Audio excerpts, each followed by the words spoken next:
The pine-scented air of northern Wisconsin has a way of preserving memories like mosquitoes in amber, but some memories are stickier than others, specifically, the kind made of candle wax and adolescent desperation. They tell you the Boy Scouts is about character building, but they never specify which characters you're building or what kind of merit badges you'll earn in the flickering neon light of a roadside motel. I spent 7 summers at Camp Tisomas, rising through the ranks from a wide-eyed tenderfoot to what I considered the undisputed king of the counselors. I was Ferris Bueller in knee-high socks and a merit badge sash, presiding over a kingdom of ham radio geeks, D&D wizards, and guys who could identify 47 species of North American birds but couldn't look a girl in the eye without breaking into a cold sweat. The staff was a beautiful, chaotic spectrum of unexperienced youth. We had the math savants who could calculate the trajectory of a water balloon but couldn't navigate a conversation with a female cashier. We had the model airplane pilots who lived for the weekend's wind speed. And then, of course, there was the train incident.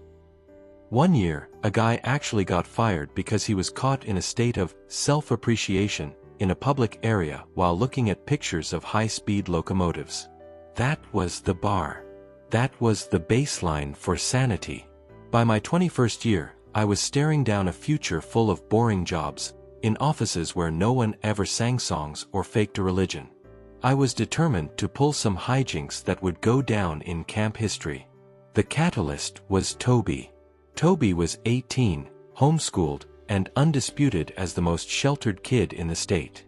He was a kid who looked at the world with the bewildered expression of a dog who has just been barked at by its owner. When I joked that we should take him to a gentleman's cultural center for his birthday, everyone laughed, except for him. His eyes went wide. Suddenly, birds and Star Trek were dead to him. The talent became his new, singular hyperfixation. Part 2. The Wisconsin Naming Convention. Wisconsin cultural centers follow a very specific naming formula. Take one woodland creature, add one vaguely suggestive adjective, and place it next to a highway that hasn't been paved since the Nixon administration. I spent an afternoon at the camp's lone payphone booth, armed with a roll of quarters. I called places like Bare Naked, The Thirsty Beaver, Pink Foxtails, and simply Chubbies. Working my way down the food chain, Hope was wearing thin. Each was 21 plus. My final call connected me to Chubby himself, who explained that although we couldn't get into the club, what he could do was send us a house call. It felt like being denied a gun permit and getting handed a live grenade instead. Part 3. The Laundromat Sermon. A private show is way more expensive than a cover charge, so I needed to raise some serious capital. Fortunately, Scouts are experts at fundraising. We've sold enough popcorn to fund a small military coup. I gathered the counselors, the over 18 elite, at the local laundromat. I stood on a folding table, watching my Scout-issued hat fill with crumpled bills.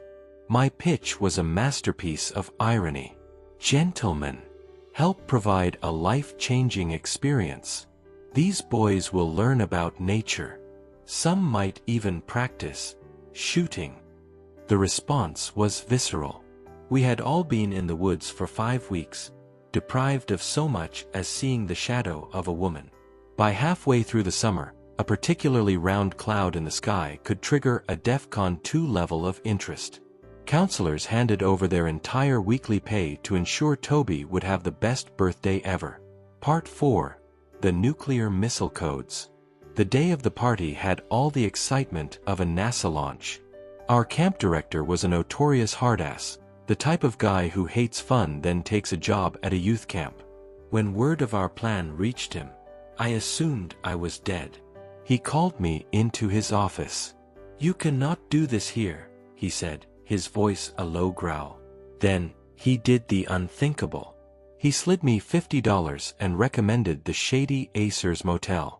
It felt like being denied a grenade but being handed the nuclear missile codes.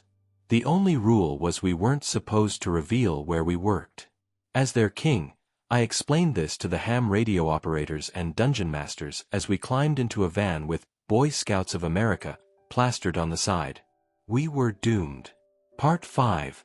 The High-Fidelity Performance. We greeted the talent at the motel with the excitement of men who had been lost at sea.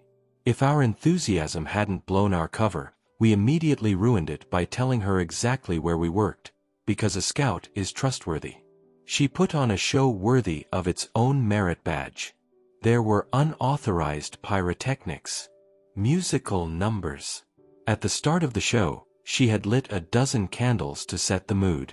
For her grand finale, she used the melted wax in a way that violated every rule of fire safety we'd ever learned. She effectively used the medium to create a human 3D print. Our jaws were on the floor. Just in case the image wasn't seared into Toby's head, she handed the birthday boy a perfectly shaped wax mold to take home as a souvenir. It was a high-fidelity anatomical relic. Part 6. The Time Capsule. When our camp closed down a couple of years ago, I took a day off from my boring office job. I went back there for the first time in a decade to dig up a time capsule we had buried that summer. Alongside the merit badge patches and the tattered songbooks, there it was, the persistently preserved wax mold. To this day, I am grateful to the Scouts for providing me with leadership skills, adventure, and the most legendary educational seminar of my life.